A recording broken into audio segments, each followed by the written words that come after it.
สบายดีพี่น้องมัดสกูทุกคนเด้อยามแรงๆพี่น้องมาไต่เพิ่มไต่ไฟเฮือนพี่น้องเครื่องคล้องกับตากไปนั่นแหละพี่น้องตากวางแรงนี่แหละมันบ่แห้งพอตู้ซักผ้าคอยนั่นแหละมันอันนั้นมันเพตู้อบแห้งอะเนาะยังแต่ตู้ปั่นมันยังมันบ่เพก็เลยมันต้องใช้เวลาตากเฮิงแน่ก็ตากแต่เช้าแล้วมันก็สิแห้งอยู่พอเฮาซักแต่เช้าเพื่อสิไล่ปั่นน้ำมันก็ใส่เวลา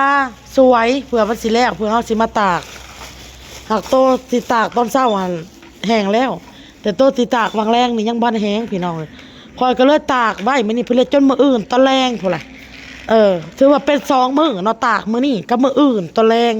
คอยจึงได้กู้เครื่องของนี่นะเอามาใต้พื้นใต้ไผ่เฮือนซ่านบ้าน2นี่แหละพี่น้องมันมืดใต้ให้มันแจ้งมากู้สนอกสนะนี่นะพี่น้องเครื่องของกับป้าให้น้องบอลเบิ่งก่อนเบิ่งถ่าพี่น้องผ่าผู้บอกผู้บอลนะขอยก็สักตากแต่เช้าคือสิแห้งแล้วขอยสิมากู้ตัวมันแห้งนี่เขานี่นะพี่น้องออกไปขายเครื่องคันเป็นไปได้ก็อยากออกไปแต่ดึกๆพุ่นล่ะพี่น้องเพราะว่าเฮาอยากเฮ็ดหันเฮ็ดนี่เวียกเงินเวียกซ่านอยากเมียนเงินเมียนซ่านแน่ผู้ใดทันขายอิหยังก็ขายไปโลด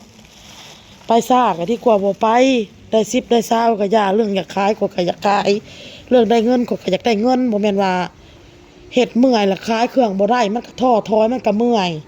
ซื้ออันไปซื่อๆอันนี้ก็เข้าใจเนาะพี่น้องเนาะเฮ็ดได้ซะมันก็มีแต่แนวจำเป็นแยกล่างได้ก็อยากแยกเครื่องคือเวียกหลายปานนั้นก็บ่ต้องขายซะเครื่องย่าซะบ่ต้องขายคันบ่ขายผัดอันนั้นบัดนี้มันพอบ่ได้ให้ลูกให้ผัวกินนี่แหละคือมาเฮือนมาซานมันก็ได้ให้ลูกให้ผัวกินข่อยกับพี่น้องคือมันเหลือมาบัดสิข้าวน้ำกับข้าวหน้า3ปลาขอยก็บ่ได้เฮ็ดเนาะมันเมื่อยบัดสินะข้าวหันนึงแต่เนาะอยากเนาะกินก็กินเครื่องขายตัวเองไปแล้วก็แล้วเฮาบ่ต้องไปจกเงินซื้อเนาะอยากเนาะกินมาเฮ็ดกินอีกคือเฮาอยากกินก้อยปูบ่ก้อยปลาบ่ลาบศอกลาบซีนบ่ก็ดนๆเฮาจึงซื้อมากินจึงซื้อมาเฮ็ดมื้ออื่นนี่คือเฮือนซ่านนี่มื้อใดสังเกตเบิ่งมื้อใดที่ข่อยเมียนเฮือนเมียนซ่านซักผ้าซักแพรมื้อนี้เนาะคือมื้ออื่นนี่ข่อยเตรียมของตั้งใจของขายข่อยก็ออกไปขายก็ออกไปแต่เว้นถ้ามื้อใดข่อยเมียนเฮือนเมียนซ่านแบบมีข่อยเฮ็ดเวียกเกี่ยวกับเฮือนกับซ่านข่อยนี่แล้วมันก็สิออกไปสวยแน่ให้เข้าใจแน่เด้อพี่น้องเด้อเรื่องอยากขายข่อยก็อยากขายเรื่องอยากได้ข่อยก็อยากได้นั่นแหละเงินค่าขายบ่แม่นอยากเฮ็ดทิ่มเฮ็ดเสีย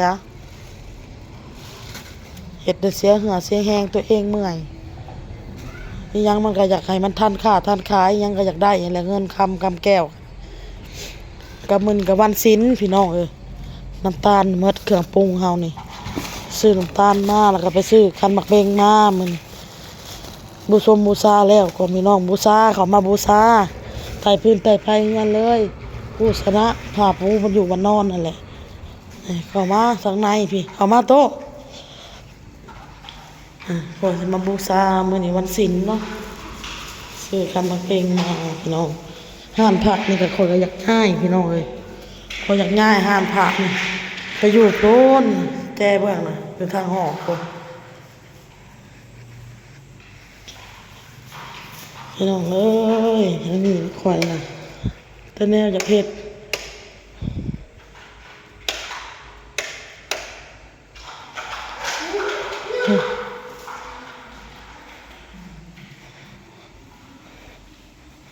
มาออ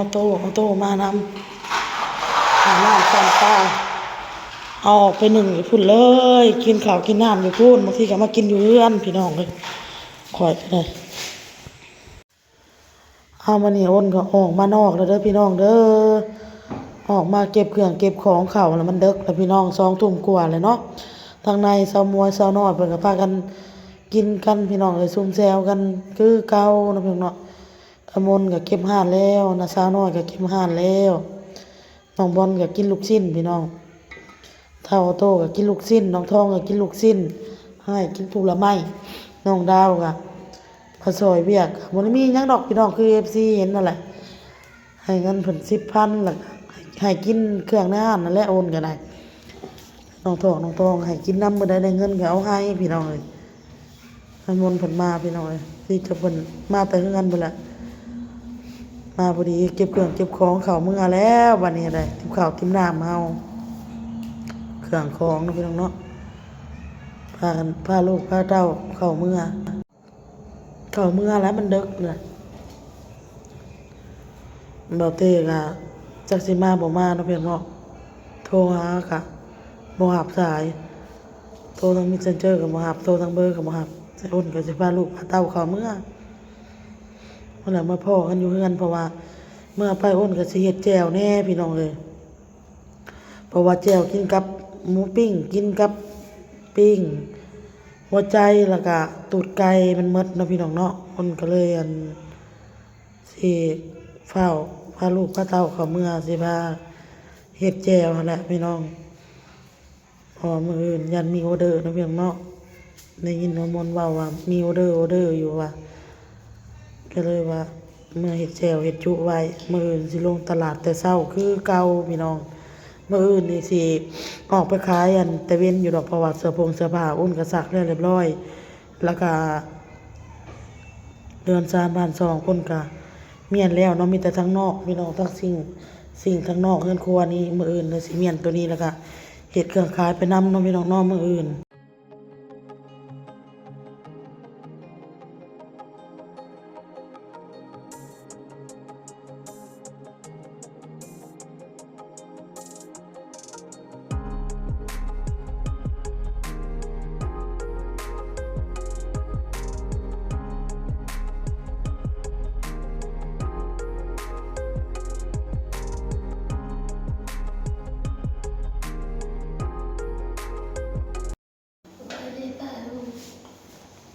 สบายดีพี่น้องมาสู่ทุกคนคอยสิมาเฮ็ดแจ่วเด้อพี่น้องเด้อ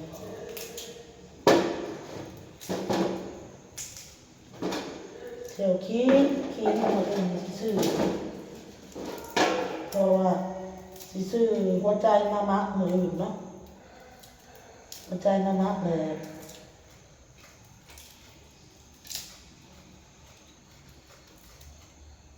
มักมื้ออื่นนี่ก็บ่ได้มักมื้ออื่นนี่ขี้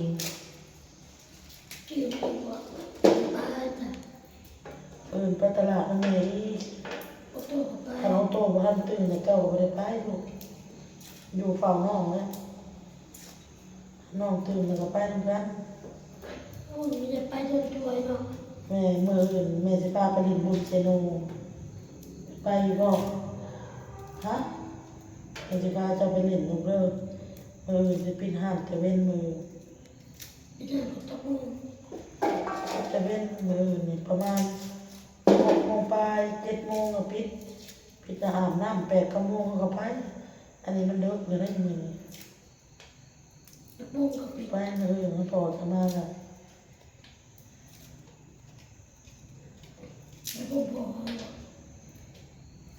เจ้าขี่กับแม่เอาโตขี่กับพ่อเบิ่งก่อนเบิ่งสถานการณ์กันลูกเอ้ยพาลูกไปเปิดหูเปิดตาพี่น้องเอ้ย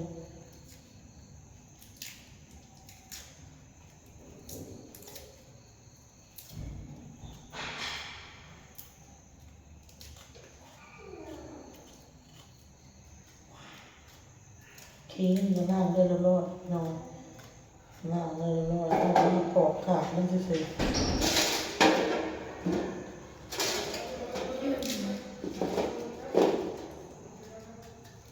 เอาเคียงให้แม่ก็ลูกเอาเคียงเอามีดตัวใหม่นะมีดให้เบอร์เขาได้เคียงอ่ะเอามีดนะ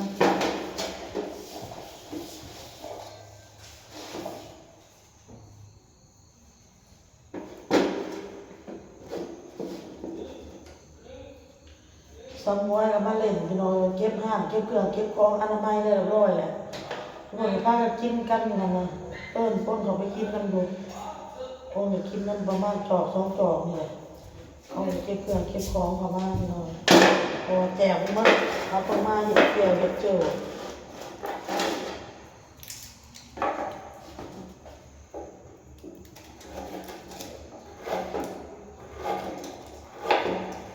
เดี๋ยวกินกับ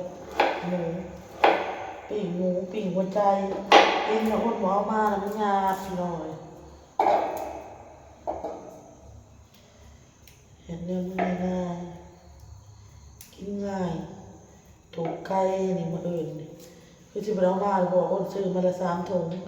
คันซื้อก็เป็นมือลูกค้าตูดไก่ก่อนนะเบากุดพี่น้องเรามาซื้อซอยตลอดเลยพี่น้องเลย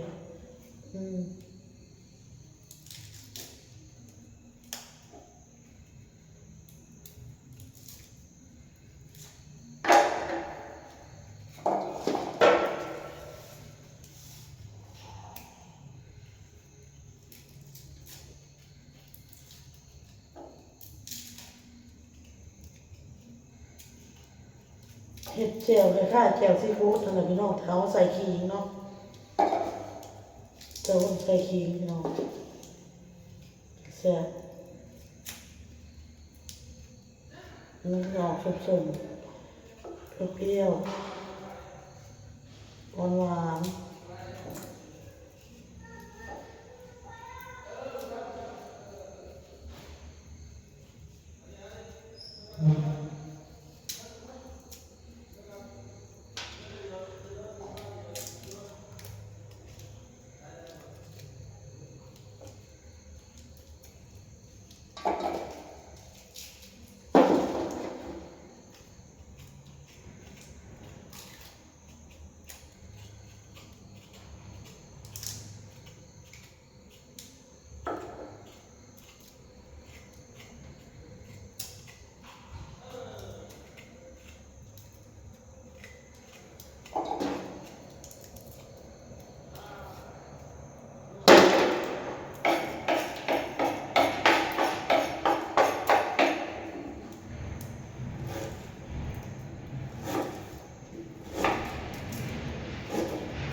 ซื้อเป็นนัวเนาะ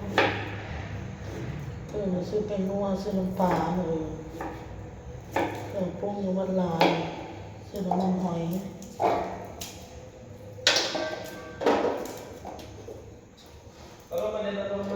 ตอนนั้นมันอยู่ในบ้านนอนอยู่แล้ว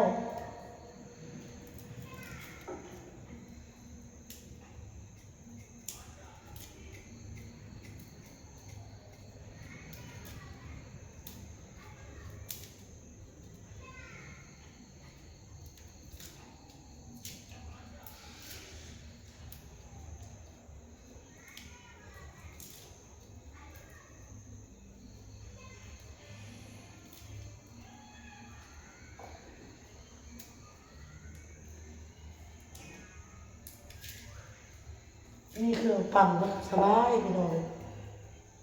มีเครื่องปั่นเขาตามมามันเป็นน้ำได้ขิงมันกระบวนละเอียดเครื่องนะ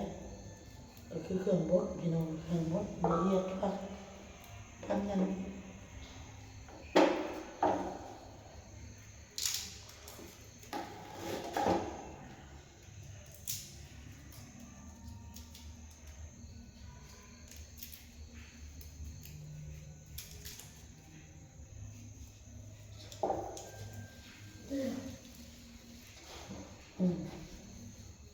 ส่งสัญญาณไปสักคนเนาะ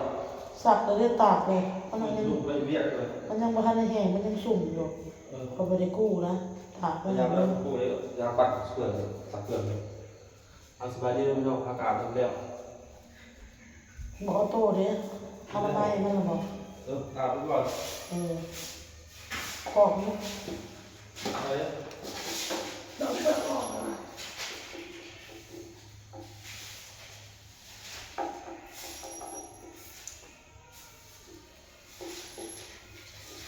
เอาโต้คันบริโนอนหนึ่งก็ไม่ได้ยินแล้วพี่น้อง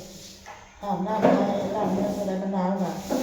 ล้างหมาล้างตาล้างมือล้างตีนให้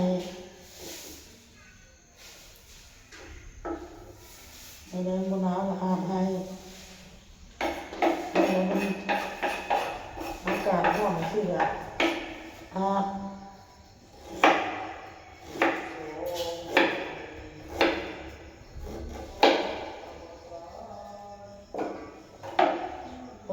ใส่สมองเพราะพี่น้อง จวคิงคือสิยาวเด้อพี่น้องเด้อคลิปนี้ก็ลาแล้วพี่น้องเอ้ยเฮ็ดแจวคิงกินกับหมูปิ้งกินกับตูดไก่กินกับ